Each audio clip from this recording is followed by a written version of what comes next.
Hola, ¿cómo estás?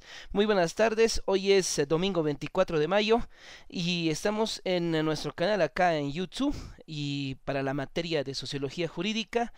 Bueno, esta vez haciendo una segunda parte de reflexiones sobre el tema de mirar, que es, digamos, uno de los elementos centrales en la constitución, en el hacer, en la estructuración del conocimiento. ¿No? Habíamos hecho un primer video hace unas semanas atrás y con este video, con este segundo video vamos a completar estas reflexiones. Nuevamente te doy la bienvenida a nuestro canal acá en YouTube. Quiero invitarte a que le pinches a nuestros códigos QR. Este es el primer código QR, que es el del bloque de la materia Sociología Jurídica Unifrance El Alto. Este es del canal en YouTube y este es de mi cuenta en Facebook si quieres tener un poco más de contacto conmigo. Bueno, luego ya nomás comenzamos con esta segunda parte de mirar y nuevamente invitarte a que le des un like a nuestro canal y a que nos visites en nuestros diferentes espacios virtuales. Quiero comenzar con estas reflexiones de este amigo que hace muy interesantes TikToks, este amigo español que se lo agradezco muchísimo y bueno, a ver qué nos dice. Una piedra, una simple piedra, ya sea más grande o más pequeña, sigue siendo una piedra. El distraído tropieza con ella, el violento la puede utilizar como proyectil, el emprendedor construir con ella. Para los niños puede ser un juguete y para un campesino cansado un lugar donde descansar.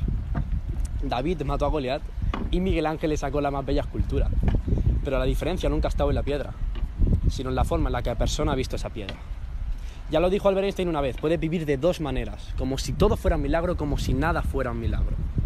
La lluvia para algunas personas puede ser el cielo, porque llevan días sin beber agua debido a la sequía. Y para otras puede ser un infierno, porque no pueden ir a esas tan preciadas vacaciones en la playa. Pero la lluvia, solo es lluvia, y tú decides cómo verla. Y exacto, tú decides cómo verla. Estas formas de ver, ¿no? Y que tan poéticamente y tan bastante elocuente nuestro amigo en este TikTok nos dice, ¿no? Sobre una piedra. Una piedra que puede ser para algunas personas un espacio, un lugar para poder sentarse y descansar, para otros un instrumento de violencia, para otros un, un material de trabajo, para otros hasta una inspiración. Es de acuerdo a cómo vemos las cosas, ¿no? Y lamentablemente en un momento como este, en un momento que tenemos una forma tan hegemónica de ver las cosas, siempre vamos a ver como un instrumento, como un objeto, tal vez esa piedra, ¿no? Y no vamos a darle otra concepción a esta piedra, ¿no? Yo creo que es muy interesante este TikTok porque lo que nos está diciendo en el fondo es cómo tú percibes las cosas, ¿no? Puedes percibirla de una manera que el mundo se ha acabado o de una manera en que puedas seguir soñando, ¿no? Eh, Quiero comenzar estas reflexiones de formas de mirar, formas de ver, con esto que es pintura. Y me refiero a esta pintura del siglo XVII que es el bodegón. El bodegón, aquí tenemos cuatro bodegones diferentes, de diferentes autores. Hay un Cézanne ahí. Y el bodegón es, bueno, es un género de pintura, digamos, llevado a menos, ¿no? Porque a pesar de que hay grandes maestros de la pintura que han hecho bodegones, eh, se la llama, por ejemplo, pintura de naturaleza muerta, ¿no? El bodegón surge en el siglo XVII como efecto de que ya hay como un agotamiento en el tema de pintar a estos dioses, ¿no? A todo este circuito de espiritualidad que inspira también la pintura, ¿no?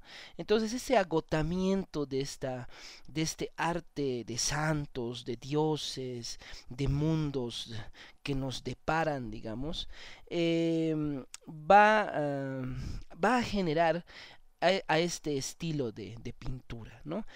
Pintura de objetos inanimados, de naturaleza muerta. Ahí tú puedes ver, por ejemplo, la cabeza de una vaquita, ¿no? Eh, ¿No?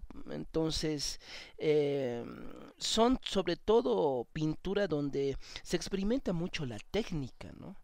Eh, es una pintura de la cual se aprovechan muchos maestros para mejorar sus técnicas, ¿no?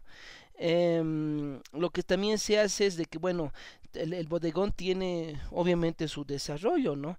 Hay un bodegón español, hay un bodegón de Países Bajos mostrando toda una riqueza ahí del momento, ¿no?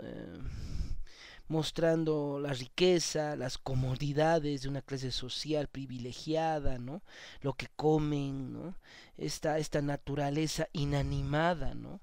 Y si tú te das cuenta, por ejemplo, esta naturaleza muerta nos sirve para los maestros mejorar la técnica. Puedes observar aquí, por ejemplo, estas uvas, ¿no? O esta manzana, ¿no? Solamente ver estas uvas ya parece una fotografía, ¿no? Este es de Cézanne, ¿no? Pero aún se puede observar ese color, ¿no? Esa frescura, ¿no? De las naranjas en este caso, ¿no? Lo mismo acá, miren por ejemplo estas uvas, ¿no? Frescas, ¿no? El pan crocante, ¿no? Solo faltaría acompañarlo con un olor a recién horneado. La jarra esta, que podría ser de leche, ¿no? Que acompaña, no sé, el desayuno de algún caballero, refleja perfectamente la ventana que está a este lado, por ejemplo, mira. Entonces, parece un poco curioso eh, eh, y contradictorio también de que este género de pintura se llame naturaleza muerta, ¿no? Ya que sobre todo tú ves la naturaleza bastante fresca, ¿no? Hasta en la misma cabeza del animal que aquí ha sido ya cortada, ¿no? Claro, no está en una situación, digamos, de que se está pudriendo, ¿no? Está fresca, ¿no? Ni qué decir con los frutos o este amiguito aquí de este pájaro, ¿no? Que está acá, o las mismas frutas, ¿no? Que más bien, al contrario de esa naturaleza muerta, que es el nombre también de este estilo y esta técnica de pintura, que además es muy, muy venida a menos, ¿no? O sea, es como si tú agarraras tu vaso, o claro, tu vaso de refresco y lo pintaras, ¿no? Entonces, pero a la par que esto se llama naturaleza muerta, está bastante viva, ¿no? Hasta en este estilo que es un poquito más digamos, menos estructurado que este, digamos, ¿no? Lo mismo sucede en estos dos, ¿no? Entonces parece un poco curioso de que este estilo se llame naturaleza muerta, más bien debería llamarse naturaleza viva, ¿no? Naturaleza fresca, ¿no? Y eso me lleva a pensar, claro, en realmente confrontar la naturaleza viva, que es esta, porque no tiene nada de naturaleza muerta el bodegón, con algo que realmente sí esté realmente muerto, ¿no? Y en ese sentido, doy con este pintor que me parece muy interesante, que ve las cosas de este otro sentido, que es japonés, que apellida Morimura, Yasumasa Morimura. Y él tiene un trabajo muy interesante que es, digamos, esta réplica a la pintura de Cézanne que hemos visto anteriormente, ¿no?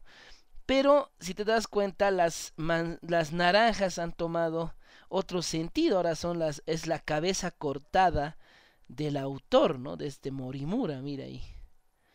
Qué muerte, o sea, qué muerte más real ahora. Ahora sí podríamos hablar de una naturaleza muerta, ¿no? Y Morimura es, bueno, uno de los más importantes representantes de arte de esta parte del mundo, de Japón. Y el trabajo de Morimura va mucho más allá solo de una crítica, justamente esto que decimos, ¿no? A estas palabras sin fondo, a estas palabras vacías, a estos conceptos vacíos como bodegón, como entenderlo como naturaleza muerta cuando no lo es así, no es así, ¿no? Morimura nace en Japón, nace después de la Segunda Guerra Mundial, unos 13 años después. Entonces es un artista que da sus primeros pasos en su país, luego sale de su país, empieza a desarrollar sus estudios en otros lugares del mundo. Eh, y su estilo es muy interesante porque lo que trata de hacer Morimura, si te das cuenta, es escapar a esas directrices occidentales, a esas líneas de dominación, en este caso occidental, del arte, ¿no? Y además buscándole el contrasentido y la crítica, ¿no? Eh, lo que hace al escapar de esas líneas de dominación pictóricas es criticar las mismas en su hegemonía, ¿no? En el poder que tienen estas líneas de arte, digamos, ¿no? Eh, por eso Morimura critica la hegemonía en la cual se ha concentrado, ¿no? En este caso la historia del arte. El arte en el mundo es visto siempre con los ojos de Occidente, ¿no? O sea, arte solo en Occidente. Entonces, y además un arte contradictorio, como nos estamos dando cuenta, ¿no? Porque por haber generado esta serie de conceptos huecos y vacíos, ¿no? Entonces, el arte de Morimura va a ir mucho más allá de solo hacer esta obra que, digamos, le da... eh, es una obra subversiva a la historia del arte occidental, ¿no? El trabajo de Morimura también pasa por esto, por la fotografía, ¿no? Y estas críticas que él hace, por ejemplo, a estas fotografías de estos íconos que Occidente ha generado como si fueran universales, ¿no? El Che Guevara, la Marilyn Monroe, ¿no? Entonces lo que hace Moribura es hacer una parodia sobre todo, ¿no? Una parodia y darnos de esa manera de construir y reconstruir el arte, ¿no? De construir y construir no solamente el arte, también el género, ¿no? También haciendo lo que te decía anteriormente en este trabajo, haciendo una parodia también de la muerte, ¿no? De lo vivo y de lo muerto, ¿no? Eh, en ese sentido, el arte de Morimura no solamente muestra otra forma de mirar las cosas, sino muestra que las formas de mirar están totalmente dominadas, ¿no? Nosotros miramos lo que los dominadores quieren que veamos. El arte se sustenta sobre una estructura que está realizada por Occidente, con Occidente y por obras de Occidente, ¿no? Entonces lo demás tiene que seguir esa línea, ¿no? Entonces lo que Morimura hace es sobre todo criticar, ¿no? Ser un arte subversivo a estas líneas de control del arte como tal, ¿no? Por eso es subversivo, es denuncia estas líneas de dominio que recaen en este caso sobre Oriente, ¿no? Eh, denuncia estos elementos genéricos de dominación, ¿no? Occidental, ¿no? Eh, criticando de esta manera las clasificaciones, ¿no? Las clasificaciones que tenemos, ¿no? Occidente, Oriente, hombre, mujer, ¿no? Esta dualidad de las cosas también, ¿no? Aquí tenemos el famoso cuadro de Frida Kahlo, que es representado por Morimura, y la representación de este bellísimo cuadro de Diego de Velázquez, de las meninas, ¿no? Eh, y tal vez lo que más, digamos, empieza como a criticar son esas estructuras de dominación, ¿no? Respecto al pensamiento, en este caso sobre el tema de la pintura.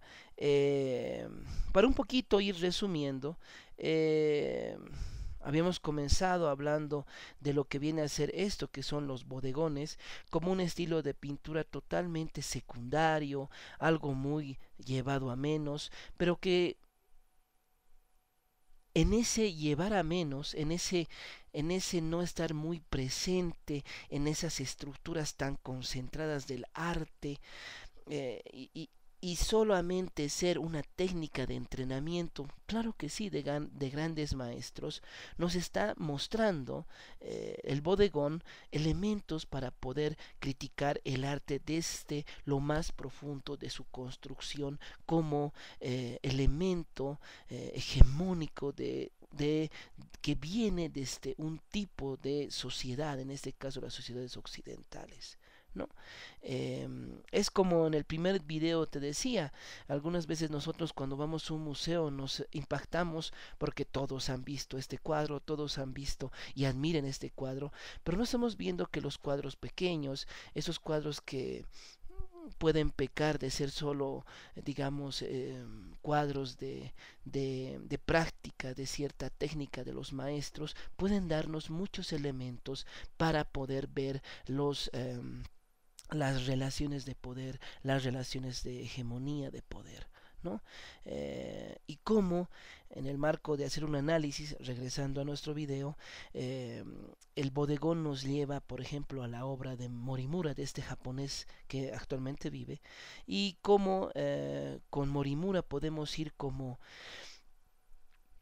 desnudando algo que es muy importante, que son las miradas hegemónicas, las miradas cerradas, nuestras formas de mirar el mundo en un solo sentido. Morimura creo que lo que nos dice es de que hay muchos sentidos para mirar el mundo. Eh, Espero que este video te haya gustado y bueno, estamos nuevamente en contacto en las siguientes semanas. Gracias y buenas tardes.